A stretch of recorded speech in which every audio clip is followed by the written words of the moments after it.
রেখা, সমান্তরাল সরল রেখা। বলছে দুই বা ততোধিক দুই মানে দুটো সরল রেখা বা তার বেশি সরল রেখা যখন একই সমতলে অবস্থান করবে এবং এদের যতই প্রসারিত করা হোক না কেন এরা কখনোই একে অপরকে স্পর্শ করবে না, তাকে আমরা বলবো সমান্তরাল সরল রেখা। বোঝা গেছে? এবার দেখো আমি তোমাদেরকে এঁকে দেখাচ্ছি।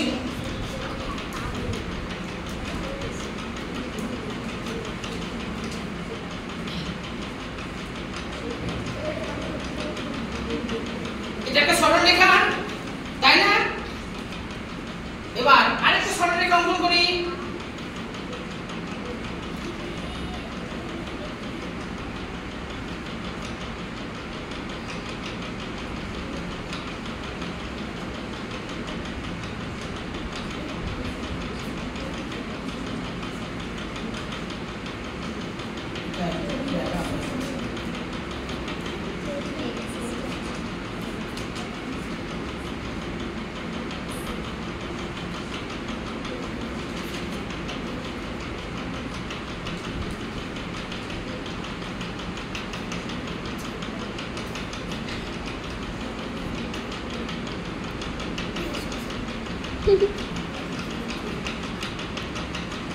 দেখো দুটো সরলরেখা হয়ে গেছে, এবার আরেকটা সরলরেখা অঙ্কন করছি।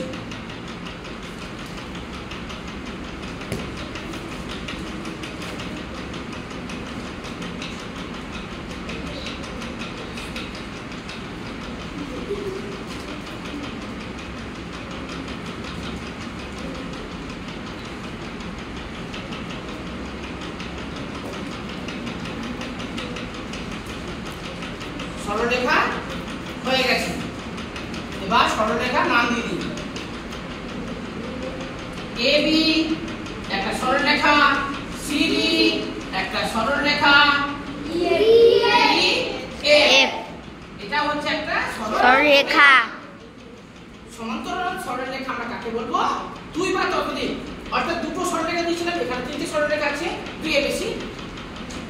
এই সরলরেখাগুলো দেখো ভালো করে বুঝবে, এই সরলরেখাগুলো একই সমতলে অবস্থান করছে না, একই তলের মধ্যে আছে, আর এদের যতই প্রসারিত করি না কেন এরা কি কখনো একে অপরকে স্পর্শ করবে না? করবে না। কেন করবে না দেখাচ্ছি আমি। দেখো এদেরকে যদি আমি আবার লম্বা করি, যদি লম্বা করি তখন কি হবে? এরা কিন্তু সোজা চলে যাবে, এদের দূরত্ব একই আছে না? হ্যাঁ হ্যাঁ, এরা সোজা চলে যাবে, এরা কখনো অর্থাৎ এই যে তিনটি সরলরেখা রয়েছে কখনো কিন্তু একে অপরকে স্পর্শ করবে না। বোঝা গেছে?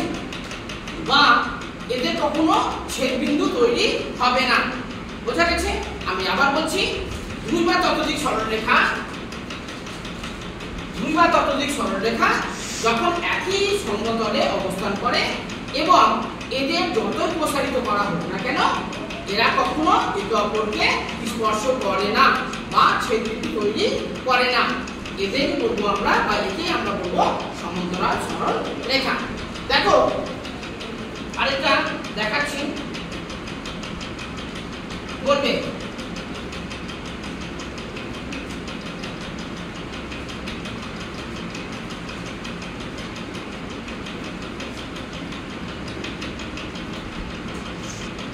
এবি একটা সরলরেখা,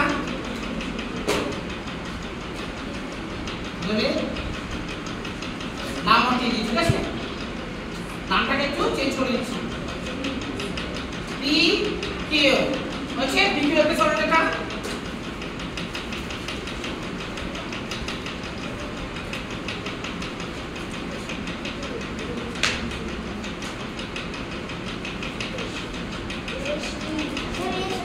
ঠিক আছে, এটা নাম দিয়ে দিলাম এস আর টি।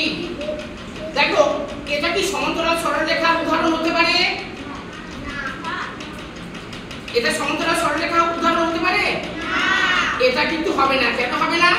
দুটো একই সমতলে অবস্থান করেছে ঠিকই, এদের আমরা যদি প্রসারিত করে দিই, অর্থাৎ লম্বা যদি বাড়ায় বা দৈর্ঘ্য বাড়ায়, এদের যত প্রসারিত করি না কেন বা অল্প প্রসারিত করতে গেলে এরা কিন্তু একই দূরত্ব অর্থাৎ এরা কিন্তু ছেদ বিন্দু তৈরি করবে, এরা একে অপরকে স্পর্শ করবে, অর্থাৎ এটা কিন্তু সমান্তরাল সরলরেখার উদাহরণ হতে পারে না। বোঝা গেছে? যখন দুটো বা তার বেশি সরলরেখা একই সমতলে অবস্থান করবে এবং এরা কি হবে, এদের যতই প্রসারিত করি না কেন এরা কখনো একে অপরকে স্পর্শ করবে না বা ছেদ বিন্দু তৈরি করবে না। কিন্তু এখানে দেখো এর অল্পটুকু এদের যদি প্রসারিত করা যায় তখনই কি হবে, এখানে কিন্তু ছেদ বিন্দু তৈরি হয়ে যাবে। আবার দেখাচ্ছি আরেকটা,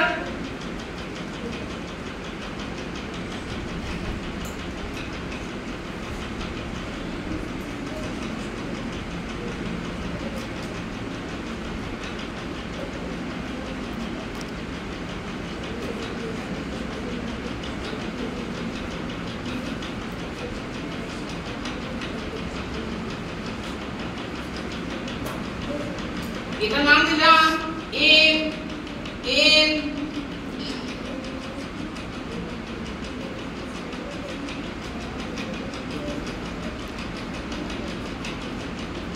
এক্স জেড হচ্ছে। এটা কি হতে পারে সমান্তরাল সরলরেখার উদাহরণ হতে পারে? এটা না।